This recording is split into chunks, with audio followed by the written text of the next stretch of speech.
इथे अजून एक विचारणा आहे की ज्या महिला इथे राहणार आहेत काही ठिकाणी त्यांची व्यवस्था करण्यात आलेली आहे। तर जे आपले स्वयंसेवक आहेत आणि जर महिला असतील तर त्यांनी बालुशामाने त्यांचा नंबर आम्ही देतो तुम्हाला थोड्या वेळात त्यांना कॉन्टॅक्ट करायचा आहे। म्हणजे मुंबईमध्ये बऱ्याच ठिकाणी आपण महिलांना राहण्यासाठी व्यवस्था केलेली आहे किंवा बसा येईल।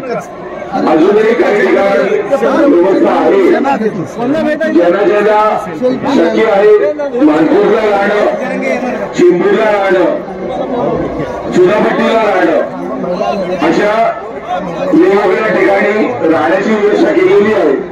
तर जे स्वयंसेवक इथे आहेत आपल्याकडे त्यांना भेटून त्या प्रकारचे जे अरेंजमेंट्स आहेत आपल्याकडे ते त्यांनी ताबडतोब घ्यावे कारण नंतर मग रात्री उशिरा झाल्याने शक्य होणार नाही। ते दुसरी गोष्ट पुन्हा एकदा आठवण करतो की जेवणाची व्यवस्था इकडे जे आलेले आहेत लोक त्यांचे बऱ्याच प्रमाणात जेवणाची व्यवस्था आहे।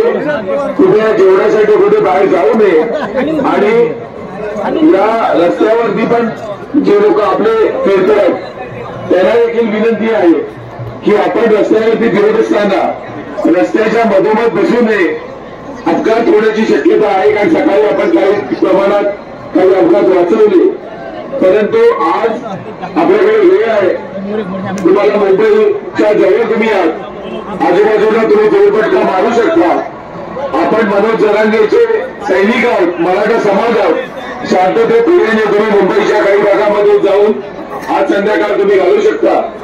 आपण वाट बघतो त्या निरोपाची, आपण वाट बघतो त्या आदेशाची आणि इथे काही जरी असेल तर तुम्ही इथे येऊन बोलतो।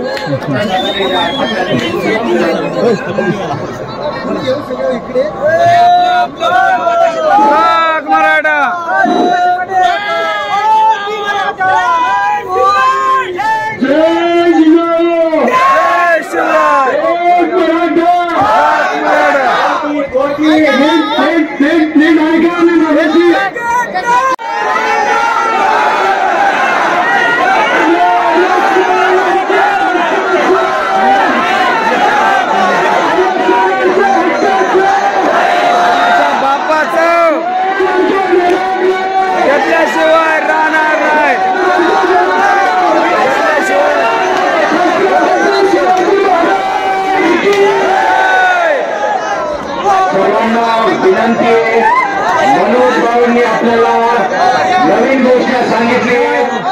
1 लाखात कोटी मराठा, लाख म्हणायचं बंद करा। कोटी मराठा, कोटी मराठा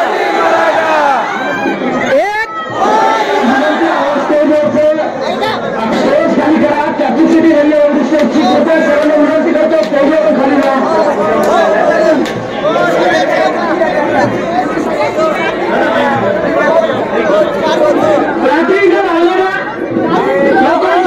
जेवणाची आणि राहण्याची व्यवस्था केलेली आहे तरी सुद्धा कुठेही आपल्या मनाला समाजाने जाऊ नये। मोबाईल चार्जिंगची व्यवस्था केली नाही। थोडा वेळ शांत राहा, सर्वांचे मोबाईल चार्जिंग होणार आणि तुम्ही चार्जिंग होणार।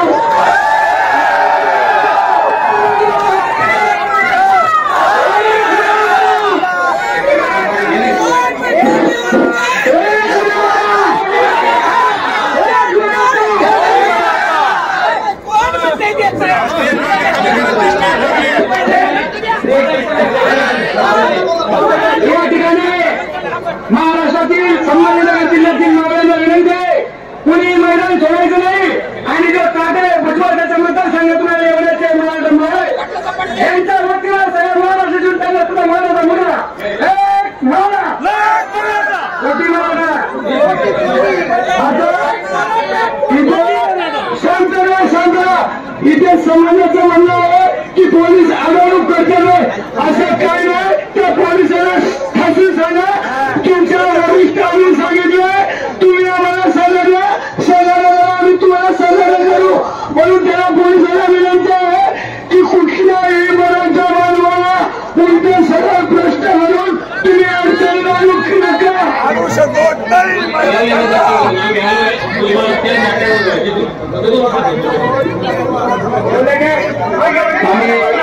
मतदारसंघातून या ठिकाणी आझादबाई दाखल झालेला आहे.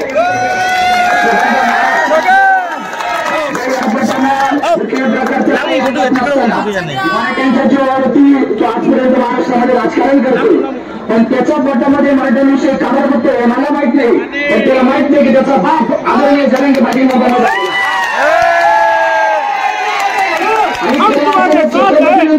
या सर्व महाराष्ट्रामध्ये या मराठा समाजाने ज्या माणसाला जोड आणलं आदरणीय जरांगे पाटील जोपर्यंत इथून आम्हाला आरक्षणाची शिदोरी दिली जात नाही तोपर्यंत हे आझाद मैदान आणि मृत्यूपेक्षा या जगामध्ये काही होत नाही. आणि आमच्या पुढच्या पिढीचा आम्हाला विचार करण्यासाठी या छातावर घोड्या जरी घातल्या तरी मागे वाटणार नाही.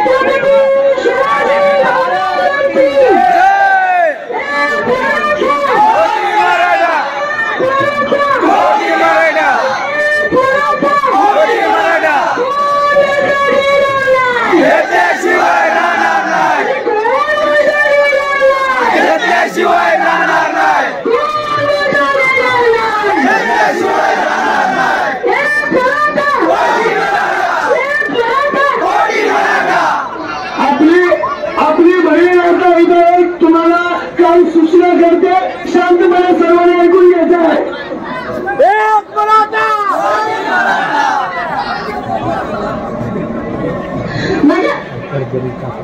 माझ्या तमाम बांधवांना माझा जय जिजाऊ जय शिवराय. मोडलेल्या माणसांचे दुःख ओले झेलताना मोडलेल्या माणसांचे दुःख ओले झेलताना त्या अनाथांच्या वंशाला दीप लावून झोपताना